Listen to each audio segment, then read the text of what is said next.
कक्षा 10 की सामाजिक विज्ञान की पुस्तक है आर्थिक विकास की समझ। इसे इकोनॉमिक्स भी कहते हैं। तो इसी पाठ्य पुस्तक का अध्याय 5 और उसका नाम है उपभोक्ता अधिकार। तो इसी अध्याय की आज हम पाठ्य पुस्तक आधारित प्रश्न उत्तरों करेंगे। पाठ्य पुस्तक में जो पहला प्रश्न दे रखा है वो है बाजार में नियमों और विनियमों की आवश्यकता क्यों पड़ती है, कुछ उदाहरणों के द्वारा समझाइए। तो बाजार में उत्तर में हम कह सकते हैं कि बाजार में उपभोक्ताओं को शोषण से बचाने के लिए तथा उत्पादकों की मनमर्जी को रोकने के लिए नियमों और विनियमों की जरूरत पड़ती है। दोबारा फिर रिपीट कर रहे हैं कि बाजार में उपभोक्ताओं को शोषण से बचाने के लिए तथा उत्पादकों की मनमर्जी को रोकने के लिए नियमों और विनियमों की जरूरत पड़ती है। बाजार में जब उत्पादक शक्तिशाली होते हैं तथा उपभोक्ता बिखरे होते हैं, उत्पादक शक्तिशाली होते हैं तथा उपभोक्ता बिखरे होते हैं, तो बाजार ठीक तरह से काम नहीं करता है। देखने में आया है कि बड़ी बड़ी कंपनियां उपभोक्ताओं को आकर्षित करने के लिए मीडिया और अन्य स्रोतों से गलत सूचनाएं देती हैं। उदाहरण के लिए काफी समय पहले एक कंपनी ने यह दावा किया कि उसका बनाया हुआ दूध का पाउडर माता के दूध से बेहतर है। इस दावे के आधार पर वह कई सालों तक पूरे विश्व में शिशुओं के लिए, छोटे बच्चों के लिए दूध का पाउडर बेचती रही। उसके इस दावे को गलत सिद्ध करने के लिए कई संगठनों ने कई सालों तक संघर्ष किया और इसके बाद कंपनी को यह स्वीकार करना पड़ा कि वह झूठे दावे करती आ रही थी। विज्ञापन के द्वारा आप किसी भी चीज को सही सिद्ध कर सकते हैं। इसी प्रकार सिगरेट उत्पादक कंपनियों से यह बात मनवाने के लिए कि सिगरेट कैंसर का कारण हो सकती है, न्यायालय में लंबी लड़ाई लड़नी पड़ी। अतः उपभोक्ताओं की सुरक्षा सुनिश्चित करने के लिए नियमों और विनियमों की आवश्यकता पड़ती है। प्रश्न नंबर 2 है कि भारत में उपभोक्ता आंदोलन की शुरुआत किन कारणों से हुई। भारत में उपभोक्ता आंदोलन की शुरुआत किन कारणों से हुई, इसके विकास के बारे में पता लगाइए। तो पहले यह माना जाता था कि यह उपभोक्ता की जिम्मेदारी है कि वह वस्तु या सेवा को खरीदते समय अपने आप सावधानी बरते। किसी जमाने में यह धारणा प्रचलित थी कि उपभोक्ता की जिम्मेदारी है कि वह वस्तु या सेवा को खरीदते समय अपने आप सावधानी बरते।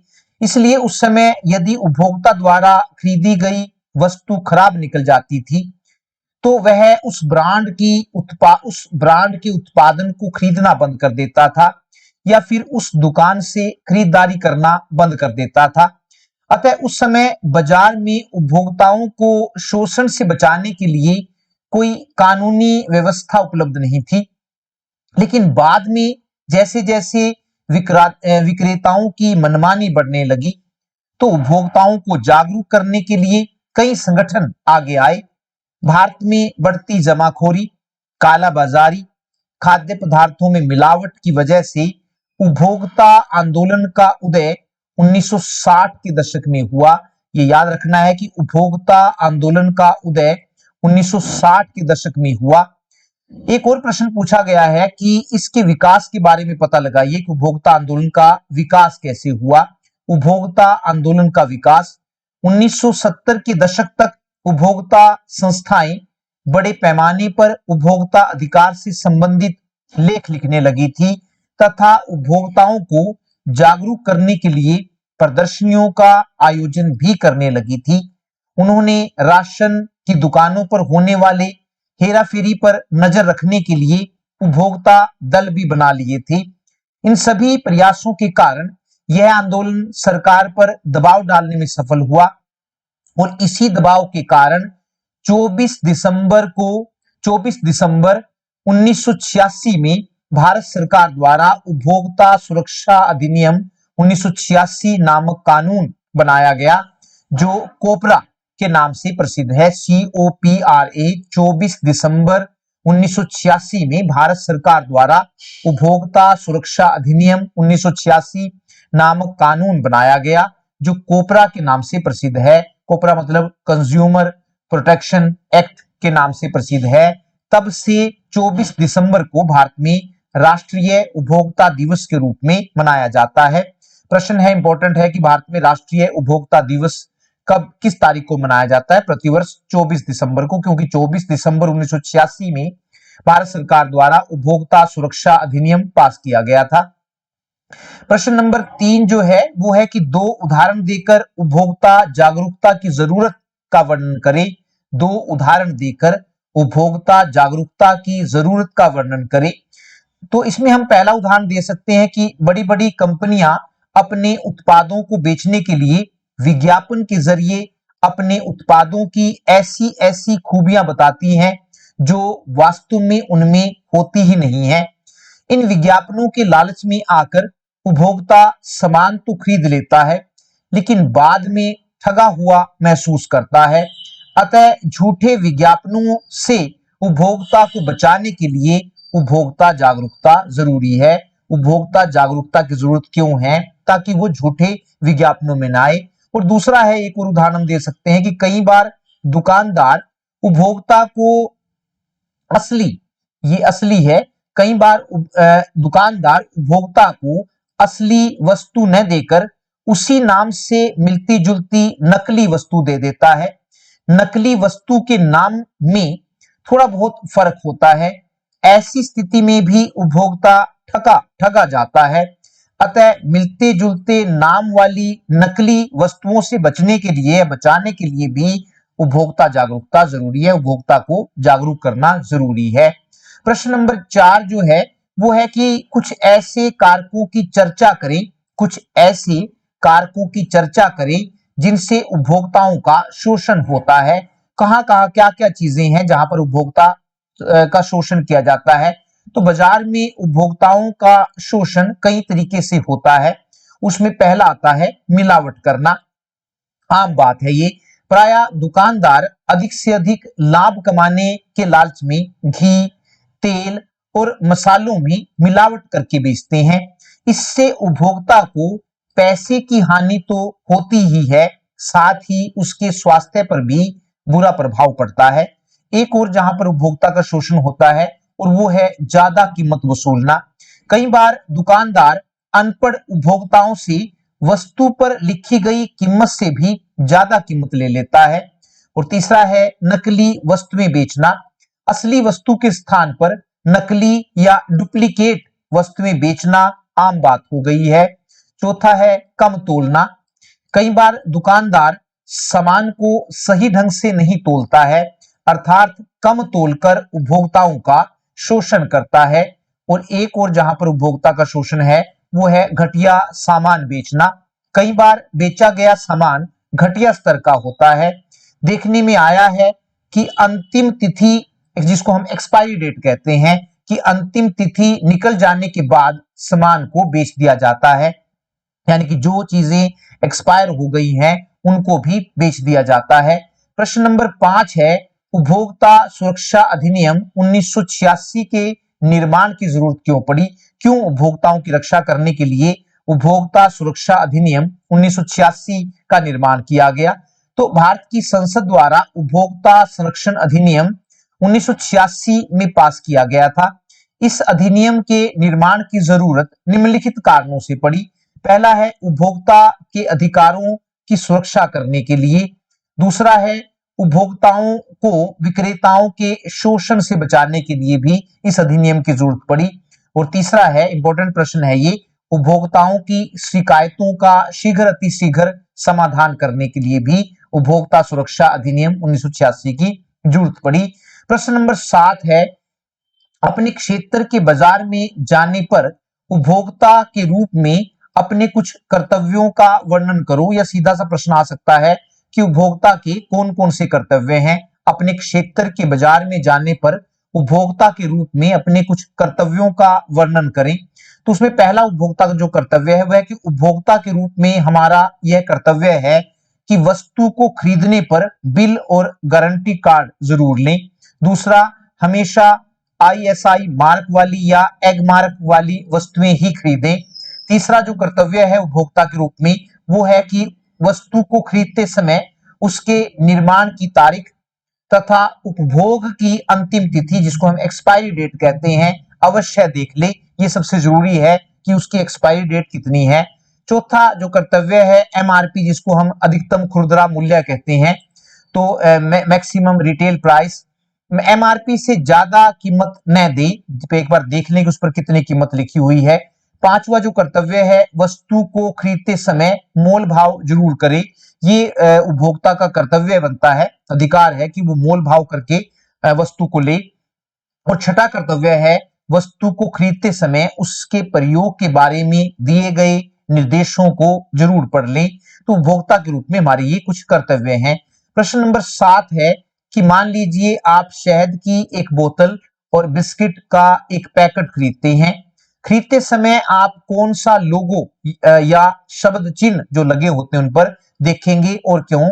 तो शहद की बोतल खरीदते समय हम एग मार्क का निशान देखेंगे। ये याद रखना है कि अगर जो है वो वेजिटेबल वाली चीजें हैं तो उनपे ये निशान होना चाहिए। शहद की बोतल खरीदते समय हम एग मार्क का निशान देखेंगे तथा बिस्किट का पैकेट खरीदते समय BIS का निशान देखेंगे, क्योंकि इन दोनों निशानों के माध्यम से ही हम इन उत्पादों की गुणवत्ता का पता लगा सकते हैं। तो गुणवत्ता का पता हमें इन दोनों निशानों से चलता है।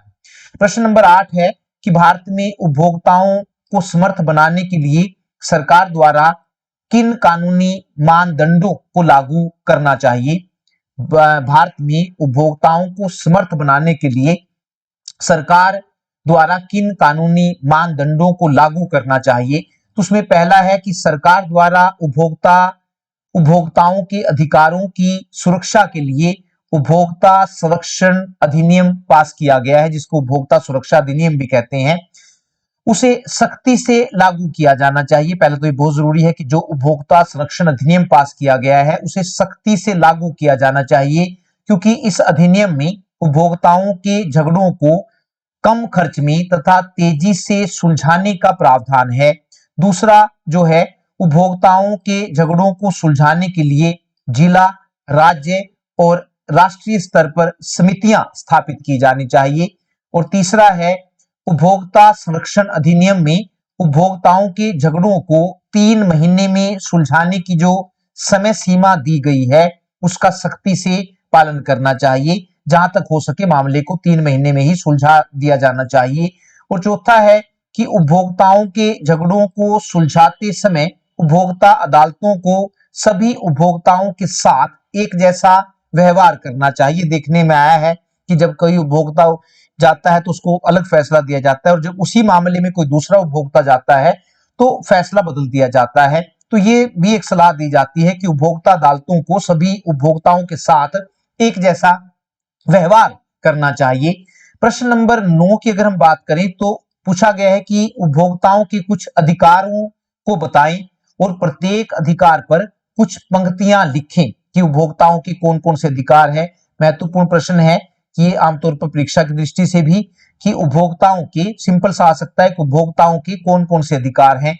तो उसमें पहला जो उपभोक्ता का अधिकार है वो है सूचना का अधिकार। इस अधिकार के अंतर्गत उपभोक्ताओं को वस्तु की गुणवत्ता, क्वालिटी, मात्रा, क्वांटिटी, शुद्धता और मूल्य के बारे में जानकारी प्राप्त करने का अधिकार है कि वो इनसे पूछ सकता है, जानकारी मांग सकता है। आपने देखा होगा कि जब भी आप कोई वस्तु खरीदते हैं तो उस वस्तु पर उसके अवयवों, जो यानी कि उसमें क्या क्या इंग्रेडिएंट्स हैं, तो उस वस्तु पर उसके अवयवों, मूल्य, बैच संख्या, निर्माण की तारीख, खराब होने की अंतिम तिथि जिसको एक्सपायरी डेट कहते हैं, और वस्तु बनाने वाले का पता लिखा होता है। ऐसा इसलिए किया जाता है ताकि वस्तु में किसी प्रकार की खराबी होने पर उपभोक्ता उसकी शिकायत कर सके तथा मुआवजा पाने या वस्तु को बदलने की मांग कर सके। तो पहला है जो उपभोक्ता का अधिकार है वो है सूचना का अधिकार। और दूसरा जो अधिकार है उपभोक्ता का वो है सुरक्षा का अधिकार। बहुत सी वस्तुएं ऐसी होती हैं जिनका प्रयोग करते समय खास सावधानी बरतने की जरूरत होती है। उदाहरण के लिए प्रेशर कुकर में एक सेफ्टी वाल्व होता है जो यदि खराब हो तो भयंकर दुर्घटना हो सकती है। अतः उपभोक्ताओं को यह अधिकार है कि वे उन वस्तुओं की बिक्री से अपना बचाव करें जो उनके जीवन के लिए खतरनाक है। तीसरा जो है उपभोक्ता का जो अधिकार है वो है चुनने का अधिकार। इस अधिकार के अनुसार उपभोक्ता को अपनी मनपसंद की वस्तु देख परख कर चुनने का अधिकार है। उदाहरण के लिए मान लीजिए कि आप एक दंत मंजन खरीदना चाहते हैं, टूथ पाउडर जिसको हम कहते हैं, दंत मंजन खरीदना चाहते हैं, लेकिन दुकानदार कहता है कि वह दंत मंजन केवल तभी बेचेगा जब आप दंत मंजन के साथ एक ब्रश भी खरीदेंगे, लेकिन आप ब्रश खरीदने के इच्छुक नहीं हैं। ऐसी स्थिति में आपके चुनने के अधिकार का उल्लंघन हुआ है, तो उसको मर्जी है कि वो चाहे ब्रश ले या न ले, तो ये उसके इच्छा पर निर्भर करता है। चौथा अधिकार है उपभोक्ताओं को का वो है सुनवाई का अधिकार। इस अधिकार का अर्थ यह है कि यदि विक्रेता द्वारा बेची गई कोई वस्तु खराब निकल जाती है तो ऐसी स्थिति में उपभोक्ता को अपनी शिकायत की सुनवाई का अधिकार होना चाहिए, उसको सुना जाना चाहिए, कोई ऐसी चीज जहां पर वो अपनी शिकायत कर सके। और पांचवा अधिकार है क्षतिपूर्ति पाने का अधिकार। इसका अर्थ यह है कि खरीदी गई वस्तु के इस्तेमाल से उपभोक्ता को जितनी हानि हुई है उसे उसी अनुपात में क्षतिपूर्ति पाने का अधिकार होना चाहिए। प्रश्न 10 है कि उपभोक्ता अपनी एकजुटता का प्रदर्शन कैसे कर सकते हैं। उपभोक्ता अपनी एकजुटता का प्रदर्शन कैसे कर सकते हैं, कैसे वो अपने आप को एक दिखा सकते हैं। तो उसमें पहला है कि उपभोक्ता अपने अधिकारों और कर्तव्यों का पालन करके अपनी एकजुटता का प्रदर्शन कर सकते हैं। जब सभी अपने अधिकारों और कर्तव्यों का पालन करेंगे तो सभी एकजुट दिखाई देंगे। दूसरा है कि उपभोक्ता धरने और प्रदर्शन करके भी अपनी एकजुटता का प्रदर्शन कर सकते हैं, क्योंकि धरने और प्रदर्शनों पर ज्यादा से ज्यादा लोग जाएंगे जिससे उपभोक्ताओं की एकता का पता चलेगा। तीसरा है उपभोक्ता आंदोलन चलाकर तथा सभी उपभोक्ताओं को इस आंदोलन में शामिल करके भी उपभोक्ता अपनी एकजुटता का प्रदर्शन कर सकते हैं। और चौथा है उपभोक्ता बाजार में अपनी सक्रिय भूमिका निभाकर भी अपनी एकजुटता का प्रदर्शन कर सकते हैं। एक्टिव पार्टिसिपेशन उनका होना चाहिए, तो वो अपनी एकजुटता दिखा सकते हैं। प्रश्न नंबर 11 है पाठ्यपुस्तक का कि भारत में उपभोक्ता आंदोलन की प्रगति की समीक्षा करें। कहां तक यह आंदोलन सफल हुआ है, उपभोक्ता आंदोलन की प्रगति की समीक्षा करें। तो भारत में उपभोक्ता आंदोलन की शुरुआत 1960 के दशक में हुई थी। तब से लेकर अब तक उपभोक्ताओं के हितों की रक्षा करने के लिए 700 से भी ज्यादा उपभोक्ता संगठन बन चुके हैं। लेकिन इतना होने के बाद आज भी शिकायत निवारण की प्रक्रिया काफी जटिल, खर्चीली और समय लेने वाली है। जो उपभोक्ताओं की शिकायतें होती हैं उनको जो निपटाने की प्रक्रिया है वो काफी जटिल है, खर्चीली है और समय लेने वाली है। कई बार तो उपभोक्ताओं को वकीलों का भी सहारा लेना पड़ता है। यह भी देखने में आया है कि अधिकांश खरीदारियों के समय रसीद नहीं ली जाती है। रसीद न होने की स्थिति में सबूत जुटाना काफी मुश्किल हो जाता है। इसके अलावा बाजार में ज्यादातर खरीदारियां छोटे फुटकर दुकानदारों से की जाती हैं, जिनको हम परचून की दुकानें कहते हैं। बाजार में ज्यादातर खरीदारियां छोटे फुटकर दुकानों से की जाती हैं, परचून की दुकानों से की जाती हैं जो कोई रसीद नहीं देते हैं। क्षतिपूर्ति के मुद्दे पर जो कानून बना हुआ है वह भी पूरी तरह से स्पष्ट नहीं है, इसलिए दोषयुक्त उत्पादों से पीड़ित उपभोक्ताओं की कोई ज्यादा मदद नहीं हो पाती है।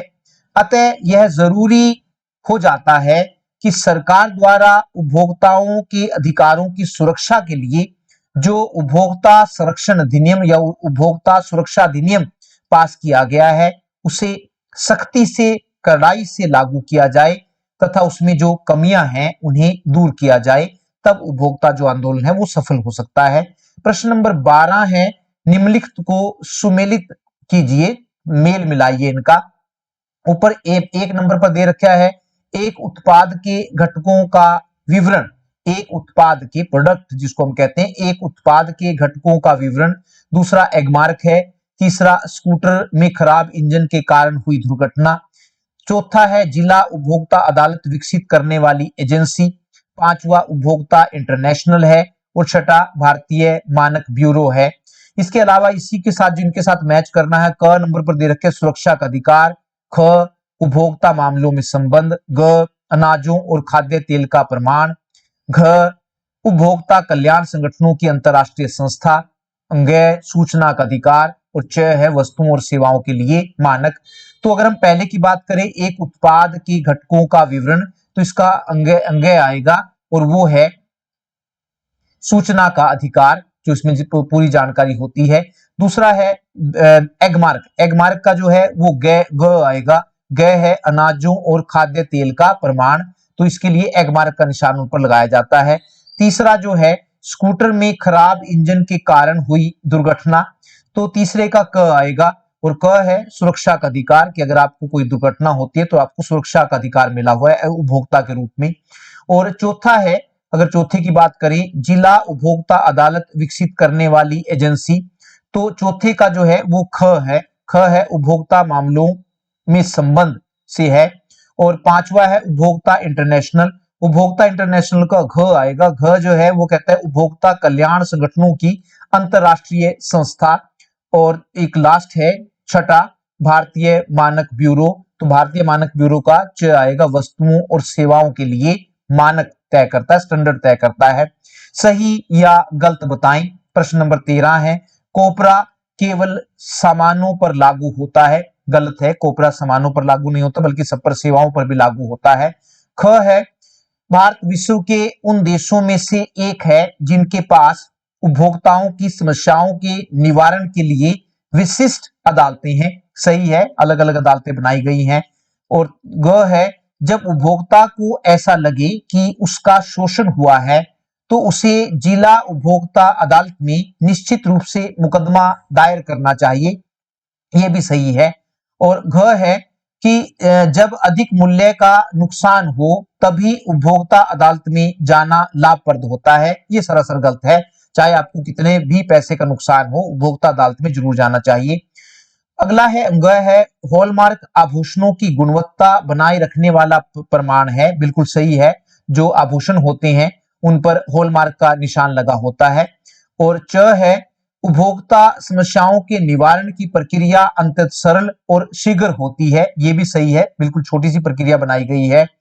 अगला छ है उपभोक्ता को मुआवजा पाने का अधिकार है, जो क्षति की मात्रा पर निर्भर करती है कि कितनी उसको हानि हुई है, ये भी सही है कि उसको अगर मान लीजिए कोई क्षति हुई है, हानि हुई है, तो इसके बदले में उसको मुआवजा पाने का अधिकार है, तो ये सही है। अन्य महत्वपूर्ण प्रश्न भी हैं जो परीक्षा की दृष्टि से महत्वपूर्ण माने जाते हैं, और उसमें प्रश्न आता है उपभोक्ता जागरूकता से क्या अभिप्राय है, उपभोक्ता जागरूकता से क्या अभिप्राय है। तो उपभोक्ताओं को अपने अधिकारों और कर्तव्यों के प्रति जागरूक करना ही उपभोक्ता जागरूकता कहलाता है। इंपॉर्टेंट है, कई बार परीक्षा में आया है, उपभोक्ताओं को अपने अधिकारों और कर्तव्यों के प्रति जागरूक करना ही उपभोक्ता जागरूकता कहलाता है। अगला है उपभोक्ता शोषण से क्या अभिप्राय है। तो जब कोई दुकानदार उपभोक्ता को घटिया वस्तु देता है, कम वजन तोलता है, ये वजन है यहाँ पर, कम वजन तोलता है या वास्तविक मूल्य से ज्यादा मूल्य लेता है, ज्यादा कीमत वसूल करता है, तो इसे उपभोक्ता का शोषण कहते हैं। एक प्रश्न है आईएसआई क्या है। तो आईएसआई का जो पूरी फॉर्म है वो इंडियन स्टैंडर्ड्स इंस्टीट्यूट है, भारतीय मानक संस्थान इसको कहते हैं, इंडियन स्टैंडर्ड इंस्टीट्यूट। इसी प्रकार एक और प्रश्न है आईएसओ क्या है। तो आईएसओ जो है वो इंटरनेशनल स्टैंडर्ड्स ऑर्गेनाइजेशन है, अंतरराष्ट्रीय मानक संस्थान है। कोपरा COPRA क्या है। तो कोपरा जो है उपभोक्ता संरक्षण अधिनियम, कंज्यूमर प्रोटेक्शन एक्ट है, इसको तो छोटा जो नाम रखा गया है वो कोपरा रखा गया है। उपभोक्ता संरक्षण अधिनियम कब पास किया गया, इंपॉर्टेंट प्रश्न है, 1986 में पास किया गया। MRP क्या है। तो MRP को अगर हम कहें तो वो है maximum retail price, maximum retail price. अधिकतम खुदरा मूल्य इसको कहते हैं। तो अगला प्रश्न है, भारत में उपभोक्ता अधिकार दिवस कब मनाया जाता है? उपभोक्ता अधिकार दिवस कब मनाया जाता है? तो भारत में 24 दिसंबर को मनाया जाता है।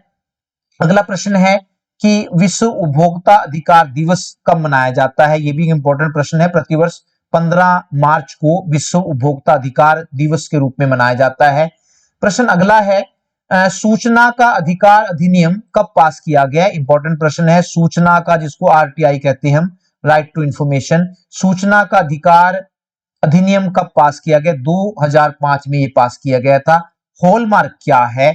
सोने के आभूषणों की गुणवत्ता, क्वालिटी को निर्धारित करने वाली संस्था है जो हॉलमार्क का निशान उस पर लगाती है। सोने के आभूषणों की गुणवत्ता को निर्धारित करने वाली संस्था है ये हॉलमार्क। नेक्स्ट प्रश्न है कि कोपरा के अंतर्गत COPRA, जिसको हम उपभोक्ता संरक्षण अधिनियम कहते हैं, कोपरा के अंतर्गत उपभोक्ता के विवादों को निपटाने के लिए कितने स्तरीय न्यायिक तंत्र की स्थापना की गई है? तो उत्तर में हम कह सकते हैं कि 3 स्तरीय न्यायिक तंत्र की स्थापना की गई है, जिसमें जिला स्तर पर जिला केंद्र की स्थापना की गई है, राज्य स्तर पर राज्य उपभोक्ता आयोग की स्थापना की गई है और राष्ट्रीय स्तर पर राष्ट्रीय उपभोक्ता आयोग की स्थापना की गई है। तो 3 स्तरीय ढांचे की स्थापना की गई है।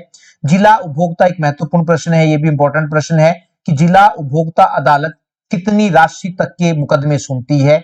20 लाख रुपए की जो राशि तक के मामले होते हैं वो जिला अदालत में सुने जाते हैं।